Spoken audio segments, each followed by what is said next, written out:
Jesús de Nazaret predicó sobre todo el amor, AMOR, pero parece que la Iglesia lo leyó al revés. Roma, ROMA, dedicándose desde entonces a su conquista, a conseguir el poder que tenía y representaba. Un imperio donde un emperador podía nombrar senador a un caballo o violar a su madre, y donde se podía provocar la muerte de 40.000 hombres en un solo mes en el Coliseo. Desde Juan VIII, allá por el año 873, hasta Silvestre II en el 1003, se sucedió seguramente el período más negro de la historia de la Iglesia. Hubo 33 papas y 4 antipapas. 10 de estos murieron asesinados, muchos fueron encarcelados o exiliados y pocos gobernaron apenas unos días. Mediado el siglo XI, el papado había llegado hasta tal punto de decadencia que incluso Benito IX llegó a vender el pontificado a Gregorio VI, su padrino. Jesús había prometido un reino donde los últimos serían los primeros, y ante tanta corrupción a la que siempre ha apoyado la Iglesia, surgieron a principios del siglo X en toda Europa auténticas iglesias alternativas, grupos de fieles que predicaban y aplicaban la comunidad de bienes, la fraternidad, y rechazaban la autoridad eclesiástica. Las jerarquías de la Iglesia y los nobles, que a menudo eran lo mismo, se emplearon a fondo contra esos movimientos, exterminando poblaciones enteras en una lucha despiadada contra la herejía. Se comenzó en el siglo VII, primero contra los arrianos, los iconoclastas, que rechazaban el culto a las imágenes, como dice el segundo mandamiento, los paulicianos, que veneraban los escritos de San Pablo, o los bogomitos, paulicianos que predicaban la igualdad social. Los herejes monfortinos, allá por el 1028, eran culpables de muchos delitos, practicaban la castidad aunque estuviesen casados, ayunaban y eran vegetarianos, pero lo peor es que ponían en común sus bienes. O los Patarini, movimiento social y religioso desarrollado en Milán hacia el siglo XI, contra los abusos del arzobispo Guido, señor de Milán. Todos ellos fueron perseguidos y quemados a centenares.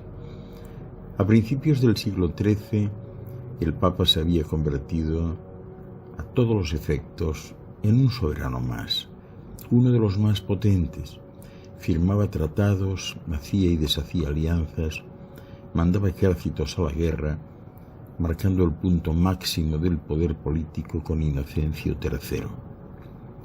Durante siglos, Roma había frenado cualquier reforma o cualquier intento de cambio, evolución o modificación, pero después de los decenios de 1170 y 1180, dos grandes movimientos disidentes centrados en la penitencia y en la pobreza se desarrollaron hasta suponer una amenaza para el sistema romano.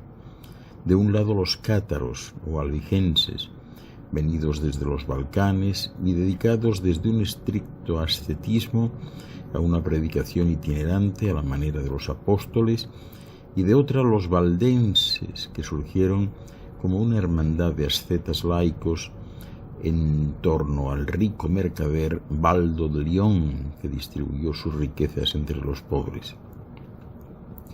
La Iglesia respondió con la condena a los herejes, y dada la oportunidad y la popularidad que iban obteniendo, Inocencio III decidió exterminarlos, iniciando una cruzada contra ellos.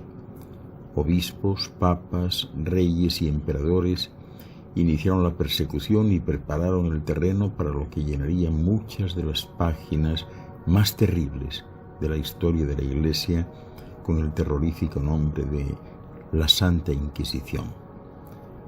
Inocencio III dio el primer paso para su creación en el Concilio de Tolosa en 1229, cuando se instituyeron oficialmente los tribunales de la Inquisición E Inocencio IV completó el cuadro adjudicando el derecho a la tortura.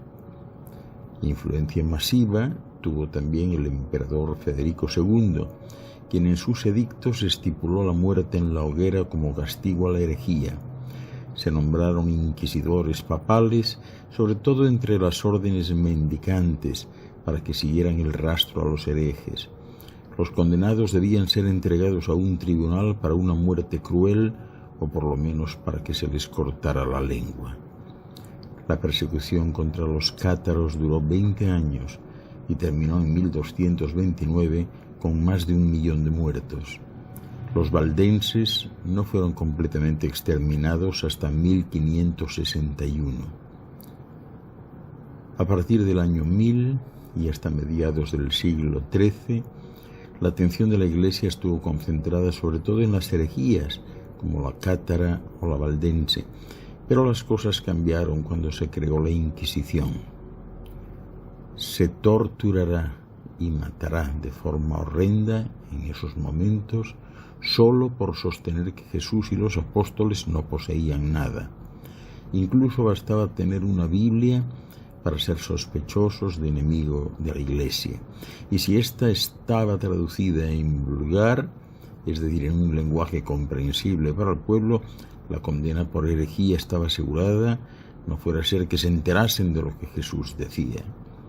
El pueblo de Stedin, en Alemania, se negó a reconocer la jurisdicción temporal del arzobispo de Bremen.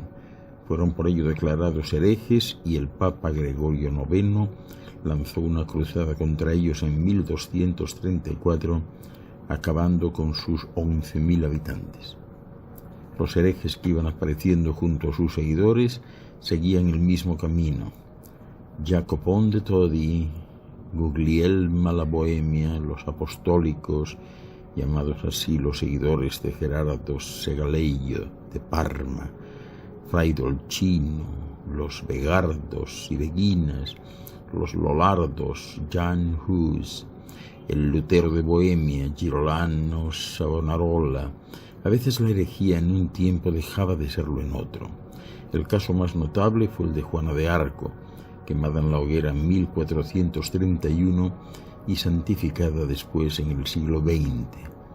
Bastaban los rumores sobre una persona para iniciar la instrucción y una vez ahí el acusado debía demostrar su inocencia.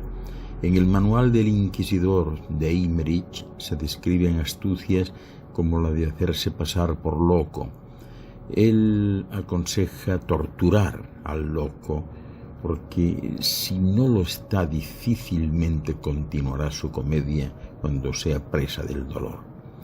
En España la Inquisición se inició en 1482 por iniciativa del rey Fernando y solo el gran inquisidor Torquemada mandó a la hoguera a más de 10.000 herejes. La maquinaria inquisitorial funcionaba tan bien que empezaba a estar necesitada de clientes. Durante todo el siglo XIV y el XV se sucederán en inquietante crescendo tratados sobre la brujería que irá poco a poco abandonando el campo para el siguiente exterminio.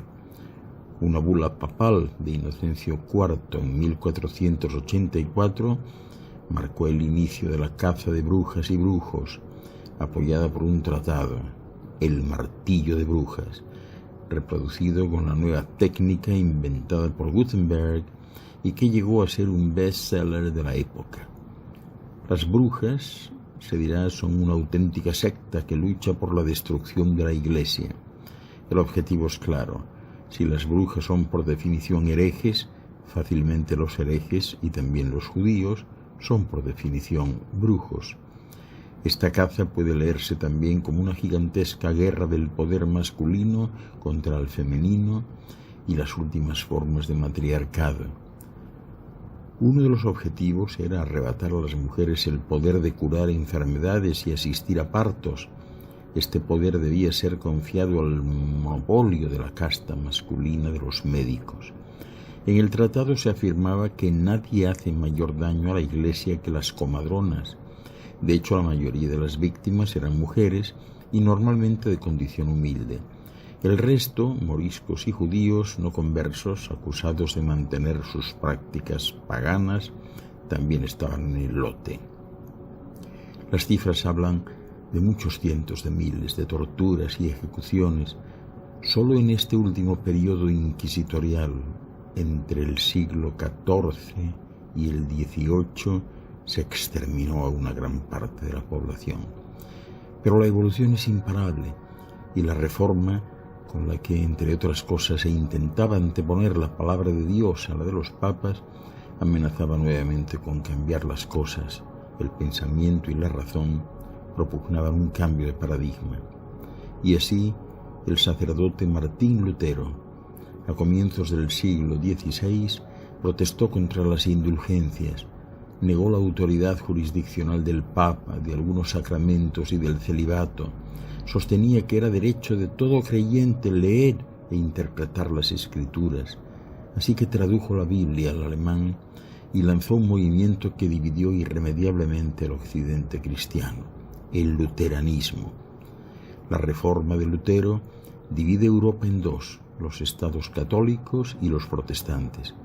La mayor parte de los estados alemanes septentrionales se alinearon con Lutero y los meridionales permanecieron junto a Roma.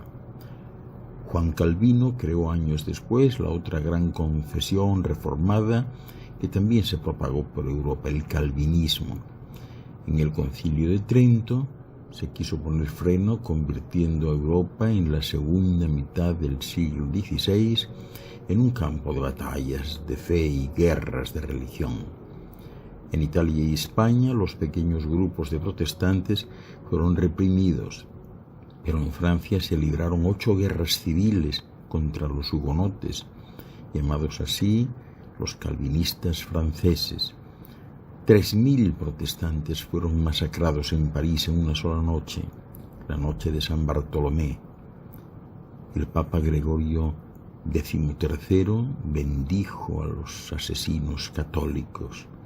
El total de hugonotes muertos en París y provincia fue de 25 a 35.000 y se cuenta que en 3 días fueron convertidos al catolicismo 60.000 calvinistas franceses. En los Países Bajos, la lucha contra España por sus libertades duró más de 8 años. Alemania quedó asolada por la Primera Guerra Moderna, la Guerra de los 30 años entre católicos y protestantes, y en 1618 contaba con casi 21 millones de personas. En 1648 eran apenas 13 millones. Según un historiador de la época, Polisenski, calculando la alta mortalidad infantil y la poca duración media de la vida en esa época, en total resultaron afectados por el conflicto 100 millones de personas. También se luchó a partir del siglo XVI contra los anabaptistas que rechazaban el bautismo y de los que sobreviven algunas comunidades en América donde tuvieron que emigrar. Los unitaristas negaban el dogma de la Trinidad y su principal exponente, Miguel Servet, fue quemado en la hoguera a mediados de siglo. La Iglesia anglicana nació gracias a Enrique VIII, el de las 6 esposas. Cuando trató de conseguir una anulación para volverse a casar y se le negó desde Roma, el Parlamento inglés lo nombró único jefe supremo de la Iglesia de Inglaterra, permaneciendo autónoma desde entonces.